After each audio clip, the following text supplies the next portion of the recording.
जादुई नींबू। किशनपुर नाम का एक छोटा सा गांव था। वहाँ राधा नाम की एक लड़की अपने परिवार के साथ रहा करती थी। राधा को पेड़ पौधों से बहुत लगाव था। उसे जब भी खाली समय मिलता था वह अपने बगीचे में चली जाती थी और वहाँ के सभी पेड़ पौधों को खाद पानी दिया करती थी। उसे पेड़ पौधों के साथ समय बिताना बहुत अच्छा लगता था। राधा को हर किस्म के पेड़ पौधे पसंद हैं, सिर्फ एक नींबू के पेड़ को छोड़कर, क्योंकि राधा नींबू के पेड़ के पास नहीं जा पाती थी क्योंकि उसमें बहुत कांटे लगे रहते थे। राधा बचपन में कई बार नींबू के पेड़ के पास गई थी, लेकिन हर बार उसे पेड़ के कांटे चुभ जाते थे। इसीलिए वह अब कभी भी नींबू के पेड़ के पास नहीं जाती और न ही उसके आसपास सफाई करती। उसे कांटे लग जाने का डर लगा रहता था। राधा के परिवार के पास आम लोगों जैसी जिंदगी व्यतीत करने लायक पैसे नहीं थे। उन्हें अपने गुजर बसर के लिए हर रोज कुछ नया काम करना पड़ता था। राधा के पिताजी के पास कोई स्थायी नौकरी नहीं थी। एक दिन राधा अपने बगीचे के पेड़ पौधों को पानी देने के लिए घर के बाहर निकली और नए नए पेड़ पौधों को ढूंढने में लग गई। तभी उसे दूर खड़े एक ऋषि दिखे। वह परेशान लग रहे थे। राधा उनके पास आई। ऋषि, आप कुछ परेशान से लगते हैं। कोई तकलीफ है तो मुझे बताइए, क्या मैं आपकी कोई मदद कर सकती हूँ? बेटा, मैं बहुत भूखा हूँ, मुझे कुछ खाने को मिल सकता है क्या? क्यों नहीं, आप मेरे घर चलिए, मैं आपको वहाँ भोजन करवा देती हूँ। ऋषि और राधा घर पहुँचते हैं। घर पहुँचकर राधा अपनी माँ से ऋषि को खाना परोसने के लिए कहती है। माँ, बाहर एक ऋषि आए हैं, उन्हें खाने को कुछ दे दो। क्या बेटा, तू सच कह रही है? हाँ माँ, मैं खुद उन्हें लेकर आई हूँ। हे भगवान, ये क्या हो गया? घर में तो कुछ भी खाने के लिए नहीं बचा है, क्या खिलाऊं? राधा यह सुनकर बहुत परेशान हो जाती है। माँ, अब मैं उन्हें क्या बोलूं? राधा डरती हुई ऋषि के पास जाती है। क्या हुआ बेटा, घर में कुछ खाने के लिए नहीं है क्या? नहीं नहीं ऋषि जी, मेरे पिताजी अभी घर से बाहर खाने के लिए कुछ लाने गए हैं। बस वे थोड़ी देर में आते ही होंगे, आप तब तक थोड़ा इंतजार कर लीजिए। ऐसा कहने के बाद राधा अपने बगीचे में जाती है और वहाँ से जितनी सब्जियाँ दिखती हैं उन्हें तोड़ लाती है और तुरंत माँ को देने जाती है। तभी अचानक उसकी नजर नींबू के पेड़ पर पड़ती है। हो सकता है कि ऋषि को नींबू पसंद हो। राधा नींबू के पेड़ के पास जाती है और नींबू तोड़ने की कोशिश करती है। नींबू तोड़ने की कोशिश में उसके हाथों में और पैरों में नींबू के कांटे चुभ जाते हैं, मगर राधा इस बात पर ध्यान नहीं देती और जल्दी से घर आती है। अपनी माँ को सारी सब्जियाँ और नींबू देती है। माँ, इन सबको मिलाकर एक सब्जी तैयार कर दो। राधा की माँ सब्जी में नींबू डालना भूल जाती है। माँ, नींबू तो इसी तरह कटा पड़ा रह गया, आपने इसे नहीं डाला सब्जी में? अरे बेटा, ये तो मैं भूल ही गई। अच्छा छोड़ो, कोई बात नहीं, मैंने ऋषि के लिए खाना परोस दिया है, तुम उन्हें देकर आओ। राधा वह कटे हुए नींबू ऋषि की थाली में एक और रख देती है। ऋषि को अपने भोजन में नींबू होना पसंद आता है। वह भोजन में नींबू को देखकर बहुत खुश हो जाते हैं और सोचते हैं, अरे, इन्हें कैसे पता कि मुझे खाने पर नींबू निचोड़ कर खाना बहुत पसंद है? खाना खाने के बाद ऋषि बहुत तृप्त और खुश हो जाते हैं। बेटा, मुझे तुम्हारे घर का भोजन खाकर बहुत अच्छा लगा है। मैं बहुत प्रसन्न हुआ हूँ। मैं तुम्हें एक पौधा देता हूँ। ये पौधा भविष्य में तुम्हारी बहुत मदद करेगा। राधा ऋषि के द्वारा मिले हुए पौधों को अपने बगीचे में लगा देती है और अगले दिन जैसे ही उठती है उसने देखा कि पौधा बहुत तेजी से बढ़ रहा था। एक दिन वह काफी बड़ा हो चुका था और फिर अगले सप्ताह वह एक विशाल पेड़ का रूप ले चुका था। राधा उस पेड़ को देखकर बहुत आश्चर्यचकित हो जाती है क्योंकि उस पेड़ में नींबू फल रहे थे। अरे, यह कैसा नींबू का पेड़ है जिसमें एक भी कांटा नहीं है, मानो जैसे कोई जादुई नींबू का पेड़ है। अगली सुबह जब राधा उठती है और बगीचे में जाती है तो वह देखती है कि पेड़ के चारों तरफ नींबू फले हैं। राधा सारे नींबू तोड़ लेती है और एक टोकरी में भरकर उसे बेचने चली जाती है। बाजार में जाते ही बाजार में खड़े सभी लोग उनके नींबू की तरफ देखने लगते हैं, मानो जैसे सभी लोग उस नींबू के प्रति आकर्षित हों। तुरंत सभी के सभी उस नींबू को खरीदने आते हैं और कुछ ही देर में सारे नींबू बिक जाते हैं, वह भी काफी अच्छे दाम में। राधा बहुत खुश हो जाती है। सारे नींबू बेचकर वह अपने घर वापस आती है। फिर अगली सुबह राधा उठती है तो देखती है कि वापस से पेड़ में बहुत सारे नींबू फले हैं। राधा बहुत आश्चर्यचकित रह जाती है। एक ही रात में इतने सारे नींबू कैसे फल गए? वह फिर से सारे नींबू तोड़ लेती है और टोकरी में भरकर बाजार में जाती है उसे बेचने के लिए। फिर कल की तरह उसके सारे नींबू तुरंत बिक जाते हैं और वह घर आ जाती है। वह सारी बातें अपनी माँ को बताती है। माँ भी यह सुनकर हैरान रह जाती है। बेटा, तब तो जरूर नींबू में कोई बात है। राधा भी यही सोचती है और ऐसा सोचते सोचते राधा फिर बगीचे में जाती है, अपने सभी पेड़ों में पानी डालती है। जब वह नींबू के पेड़ के पास पानी डालती है तब नींबू के पेड़ में से आवाज आती है, राधा, अब तो तुम खुश हो ना? अब तो तुम्हें नींबू तोड़ते वक्त कांटे नहीं चुभते। जी, आप कौन बोल रहे हैं? बेटा, मैं वही ऋषि बोल रहा हूँ जिसे तुमने भोजन करवाया था और मैंने तुम्हें एक पौधा दिया था। अच्छा, तो यह आपकी कृपा है। धन्यवाद ऋषि जी। बेटा, इस पेड़ पर उगने वाले सभी नींबू जादुई नींबू है। जब भी तुम इन्हें तोड़कर जाओगे, ये सभी वापस से रात में उग जाएंगे और इनका सुंदर रूप सबको अपने ओर खींचेगा। जी, मैं आपकी बात समझ गई, लेकिन मैं यह आपसे कैसे ले सकती हूँ? यह तो आपका है ना? बेटा, ये तुम्हारी मेहनत का फल है, इसे स्वीकार करो। तुमने मुझे मेरे भोजन में सबसे प्रिय चीज नींबू रख कर दी थी, वो भी बिना अपनी परवाह किए। इतने सालों में तुम जिस नींबू के पेड़ को उसके कांटों के डर से छू नहीं सकती थी, तुमने मुझे भोजन कराने के लिए एक बार भी नहीं सोचा। उन पेड़ों में से नींबू को तोड़ते वक्त अपने हाथों और पैरों में कांटे चुभने के बाद भी तुम वो लेकर आई। इसीलिए मैं तुमसे प्रसन्न होकर तुम्हें एक ऐसा पेड़ देकर गया हूँ जो बिना कांटों का है और इसमें उगने वाले सारे नींबू जादुई नींबू है। यह सब जानने के बाद राधा बहुत खुश हो जाती है और सारी बातें अपनी माँ को बताती है। सभी लोग वह बात जानने के बाद अत्यंत खुश होते हैं और अब राधा का परिवार भी आम परिवारों की तरह हंसी खुशी रहने लगता है और अब उसे पैसों की कोई दिक्कत नहीं होती। जादुई गाय। एक गांव में बुद्धिराम नाम का एक व्यक्ति था। बुद्धिराम के 3 बेटे थे। बुद्धिराम के 2 सगे बेटे थे जिनका नाम अजीत और आकाश था। तीसरा बेटा जिसका नाम बंसी था वह गोद लिया हुआ था। बुद्धिराम की पत्नी ने बंसी को गोद लिया था। बुद्धिराम बंसी को जरा भी पसंद नहीं करता था। उससे सारे काम करवाता था, फिर भी खरी खोटी सुना देता था। जब से बुद्धिराम की पत्नी की मृत्यु हुई थी तब से बंसी बहुत अकेला हो चुका था। अपने सगे बेटे अजीत और आकाश की सारी बातें मानता था और उन्हें रुपए पैसे भी देता था, लेकिन बंसी फटे पुराने कपड़े पहनकर ही रहता था। बुद्धिराम उसे 2 वक्त का भोजन देता था। बस इसी तरह बंसी की जिंदगी चल रही थी। एक बार बुद्धिराम बहुत बीमार पड़ता है। उसे ऐसा लगता है कि अब वह बच नहीं पाएगा, इसीलिए वह अपने दोनों सगे बेटों को बुलाता है। बेटा, मैं अपने सारे जायदाद तुम दोनों में आधा आधा बांटता हूँ। मेरी जमीन का आधा हिस्सा अजीत का होगा और आधा हिस्सा आकाश का, और इस घर पर भी तुम दोनों का बराबर का अधिकार होगा। बंशी को कुछ देने की कोई जरूरत नहीं है। मेरा सब कुछ सिर्फ तुम दोनों का ही है। ठीक है पिताजी, हम आपकी बातें समझ गए। बंसी यह सब सुन लेता है और सोचता है, वैसे भी मुझे पिताजी से कोई उम्मीद नहीं थी कि वो मुझे कुछ भी देंगे। कोई बात नहीं, मुझे कुछ भी नहीं चाहिए, मैं इसी तरह रह लूंगा। कुछ दिनों बाद बुद्धिराम की मृत्यु हो जाती है।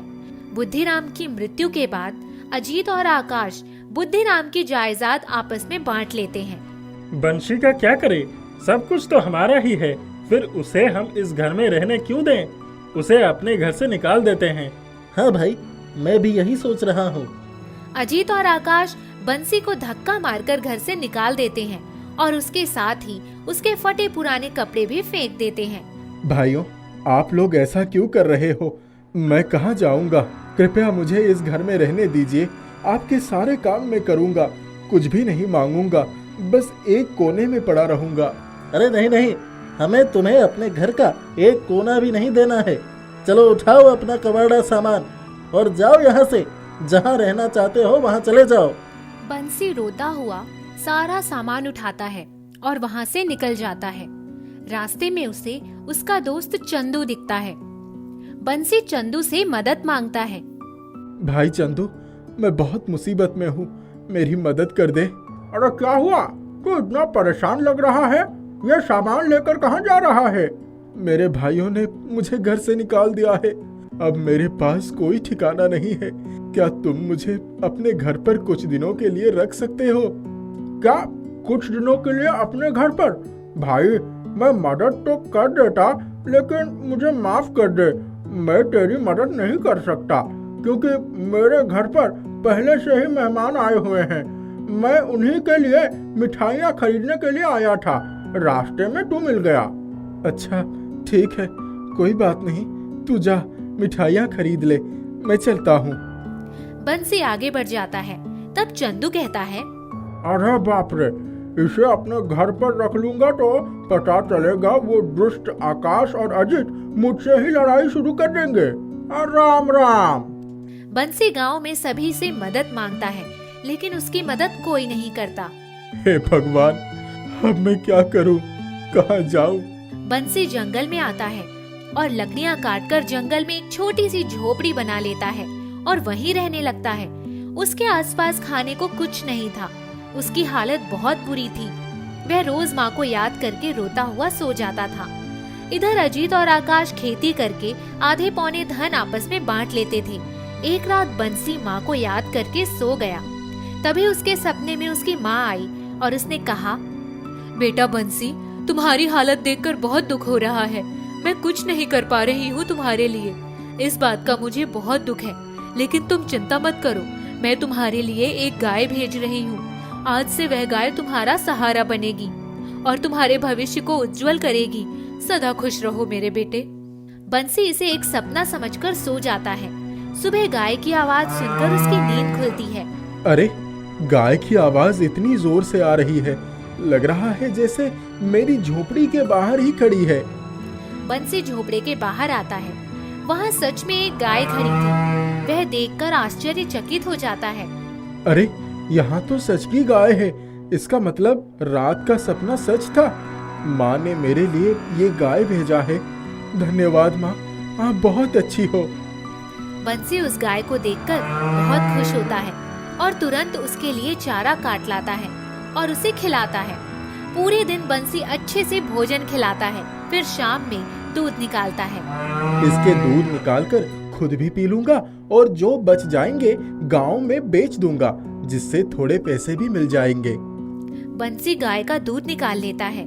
थोड़ी ही देर में वह दूध सोने के सिक्कों में बदल जाता है। यह देखकर बंसी हैरान रह जाता है। अरे, ये तो कोई जादुई गाय लगती है। ये तो सोने की दूध देती है। बंसी उन सोने के सिक्कों को बेचता है। उसमें से मिले हुए पैसों से गांव में ही एक घर खरीदता है।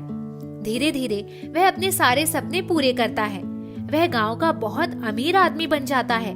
सभी गांव वाले उसे बहुत इज्जत देना शुरू कर देते हैं। जितने लोगों ने बंसी को उस दिन मदद नहीं की थी, वह सभी बंसी से मदद मांगने के लिए आते हैं। वह सब उसे जादुई गाय की मदद से मिल रहा था। वह अपनी गाय को हमेशा अपने पास रखता था, अपने से दूर कभी नहीं जाने देता था। यह सब देखकर अजीत और आकाश बंसी से बहुत जल रहे थे। यह जानना चाह रहे थे कि आखिर बंसी के पास इतने पैसे कहां से आए। भाई, बंसी की हालत इतनी जल्दी कैसे सुधर गई? पिताजी ने तो उसे कुछ भी नहीं दिया था। हाँ, लेकिन ऐसा भी तो हो सकता है उसे कहीं से खजाना मिल गया है, जिससे वो इतनी जल्दी पैसे वाला बन गया। हाँ, ये भी हो सकता है। मुझे लगता है हमें पता लगाना चाहिए कि वो ऐसा कौन सा काम कर रहा है जिससे उसके पास इतने पैसे आ रहे हैं। ठीक है भाई, हम कल से ही उसके घर पर निगरानी रखेंगे। कुछ ना कुछ तो जरूर पता चलेगा। अजीत और आकाश चुपके चुपके बंसी पर नजर रखते हैं। वह बंसी के पास एक गाय देखते हैं। अरे, इसे ये गाय किसने दे दी? पता नहीं भाई, रुक तो थोड़ी देर देखते हैं वो क्या करता है। बंसी गाय का दूध निकालकर तुरंत उसे लेकर घर के अंदर आ जाता है, क्योंकि जब दूध सोने के सिक्कों में बदले तो कोई उसे देख ना पाए। बंसी दूध निकालकर घर के अंदर ले गया। अरे, ये तो अंदर चला गया। अब क्या करें? भाई, तू यहीं खड़ा रहे, मैं अंदर जाता हूँ और खिड़की से अंदर देखता हूँ कि वो क्या कर रहा है। ठीक है, जल्दी जा, मैं यही हूँ। आकाश खिड़की से बंसी को देखने लगता है। वह देखता है कि दूध से भरी हुई बाल्टी सोने के सिक्कों में बदल जाती है और वह देखकर घबरा जाता है और वहाँ से दौड़ता हुआ भागता है। बंसी को आवाज लगाता है। वह बाहर आता है। कौन है? कौन है यहाँ? तब तक अजीत और आकाश वहाँ से भाग चुके थे। आकाश दौड़ता हुआ घर जाता है। अरे, क्या हुआ? तू इस तरह से भाग क्यों रहा था? भाई, मैंने जो देखा है, अगर तू देखता तो तेरी भी हालत ऐसी हो जाती। अरे अब जल्दी बता, क्या देखा तूने? भाई, जो दूध बंशी निकाल कर अंदर ले गया था, वो कुछ ही देर में सोने के सिक्कों में बदल गए। क्या सच में तूने बिल्कुल यही देखा? हाँ भाई, यही कारण है जिसकी वजह से उसके पास इतने पैसे हैं। अच्छा, रुक, कुछ योजना बनाता हूँ। अजीत और आकाश सोचते हैं क्यों ना बंसी की गाय बदल दी जाए, जादुई गाय के बदले एक आम गाय रख दी जाए। ये सही रहेगा। हमें उसकी गाय जैसी दिखने वाली दूसरी गाय ढूंढनी होगी। कई दिनों तक वह दोनों हूबहू बंसी की गाय जैसी गाय ढूंढते हैं। वैसी ही गाय मिल गई। वह एक रात चुपके से बंसी के घर जाकर बंसी की गाय चुरा लेते हैं और एक आम गाय उसकी जगह पर रख देते हैं। जब बंसी सुबह सुबह गाय से दूध निकालने जाता है, तब दूध सोना में नहीं बदलता। अरे ये कैसे हो गया? दूध सोने के सिक्के में तो बदल नहीं रहे हैं। जरूर कुछ गड़बड़ है। वैसे भी ये आज अलग सा बर्ताव कर रही है। बंसी की गाय के पैरों के पास एक गहरा काला निशान था।